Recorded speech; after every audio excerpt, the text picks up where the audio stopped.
दिवसाचे 24 तास लोकांची वर्दळ असलेला छत्रपती शिवाजी महाराज टर्मिनसचा परिसर आज पूर्णपणे निर्मनुष्य आहे। कारण की मध्य रेल्वेने जो 36 तासांचा मेगा जम्बो ब्लॉक घेतलाय त्यामुळे उपनगरीय तसेच लांब पल्ल्यांच्या गाड्यांसाठी आज छत्रपती शिवाजी महाराज टर्मिनस पूर्णपणे बंद करण्यात आलेला आहे। मध्य रेल्वेची वाहतूक ही भायखळ्यापर्यंत तर हार्बर लाईनवरची वाहतूक ही वडाळ्यापर्यंत सुरू आहे।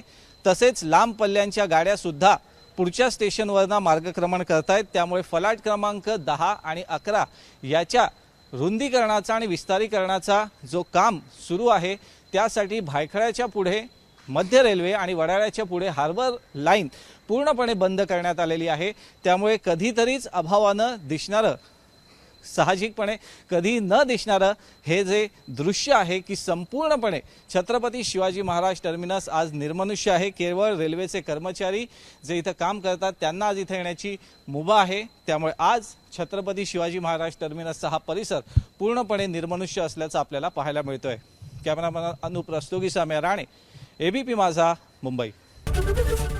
एबीपी माझा, उघडा डोळे बघा नीट।